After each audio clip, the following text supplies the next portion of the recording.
Chris and Sarah, recovery crews returned to the frigid waters this afternoon, but still have no signs of the two men or the canoe. Sarah, the scene here is now the site of a homicide investigation. We now know the name of the suspect, but police say there's a reason we don't know who the victim is. Eau Claire firefighters are still battling flames after a fire broke out here on Main Street. A tank transporter will be used to pull the bulldozer out. Right now they're cutting a trench through the ice more than 600 feet out to where the bulldozer is. Judy and Sarah, the judge told Aaron Schaffhausen he must serve 3 consecutive life sentences for killing his 3 young daughters. Neighbors, friends, and family are digging through the debris to find anything of value or personal items. The DNR suggests removing food sources like bird feeders and garbages to keep them away and to keep your distance, which is what I'm going to do. Even though overall Postal Service usage is down, political mail is seeing an all-time high, with more than 2 billion campaign ads reaching our mailboxes. Police say Schuler forged a signature on her background check to get her daycare license and could now face up to 3 years in prison. Some sports writers criticize Jack for not passing the ball,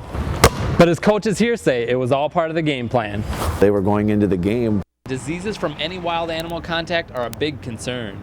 Police say to keep animals out of your dumpster, make sure the lid's completely closed, or better yet, locked, and wait until pickup day to take out the trash. I had a gut feeling. Scott Moldenhauer says he knew something odd was going on when no one had heard from his friend Brian Helgeson for about a week. Not like him to just disappear. With Brian's son on the run, then arrested last night, word from the Sheriff's Department today confirmed Scott's biggest fear. Unfortunately, we received information, and then we also recovered remains yesterday of a person on the property believed to be Brian. I don't understand. I don't know how something like this could happen.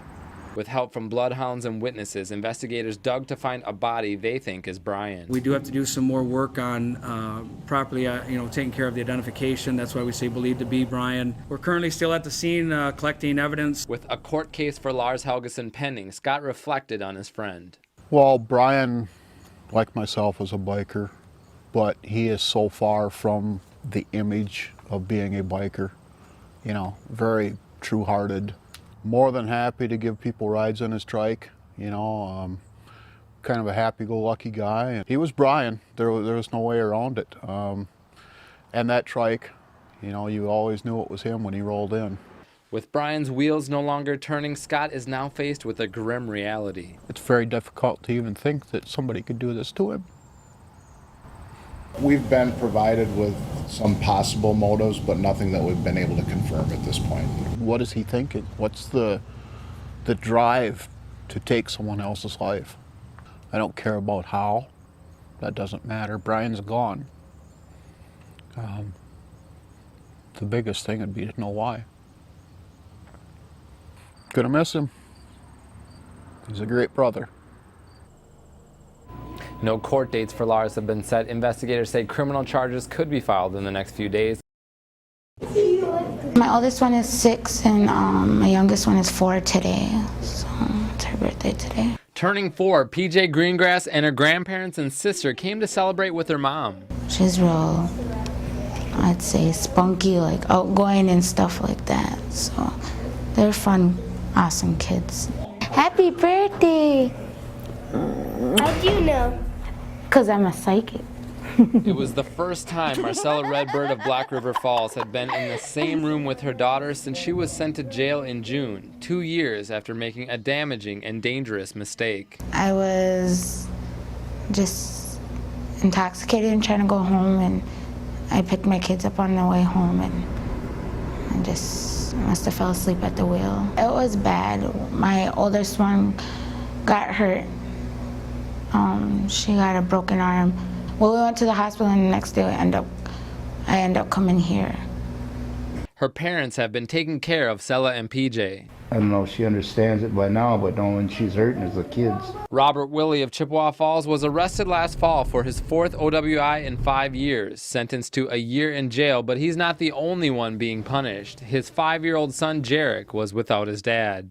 My number one question is, how's he doing? What's he been doing? Is school going good? And, has he been listening to his mom? And, just all those questions. Marcella and Robert are just two of more than 1 million inmates nationwide with kids under 18. Therapist and UW-Eau Claire psychology instructor Tammy Bednar says that separation can have major emotional and financial impacts with ripple effects that spread even further. I feel sad if I don't see her. Helping kids understand is the goal of the new Sesame Street kit, Little Children, Big Challenges, Incarceration. Your dad was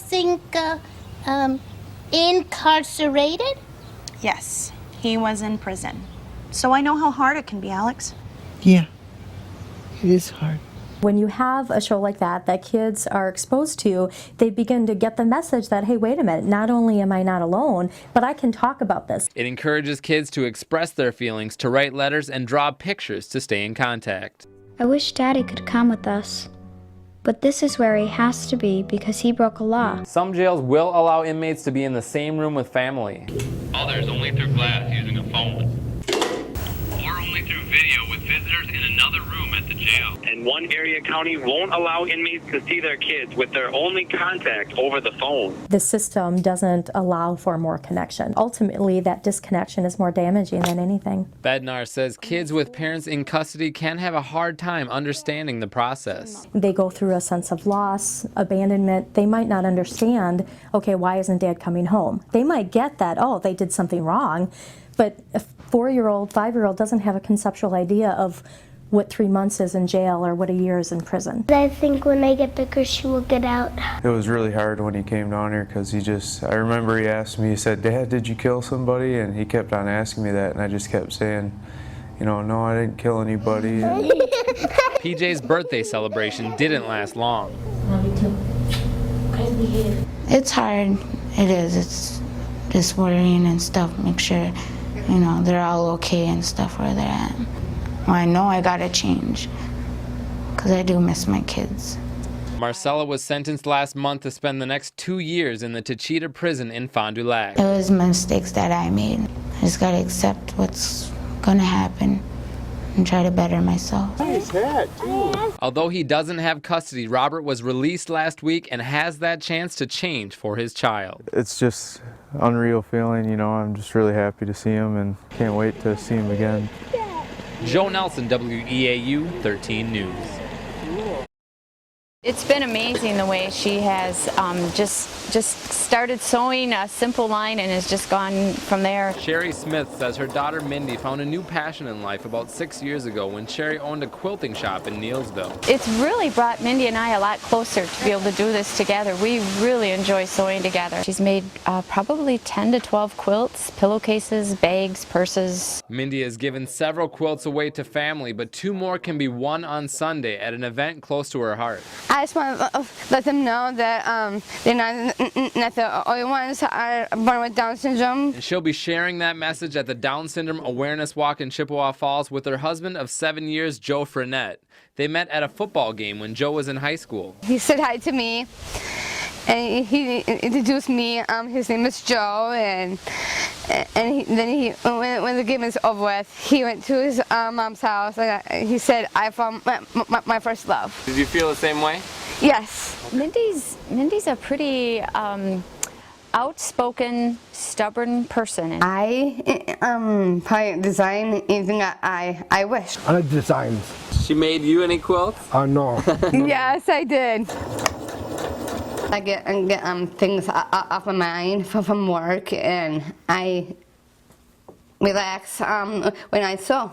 If I would have seen a couple like them or Ken and I when Mindy was little, I think we would have been very encouraged by that. There's nothing they can't do. They may not be able to do it today, but they'll do it tomorrow. Don't judge them what they are, and just be yourself. In Willard, Joe Nelson, WEAU 13 News.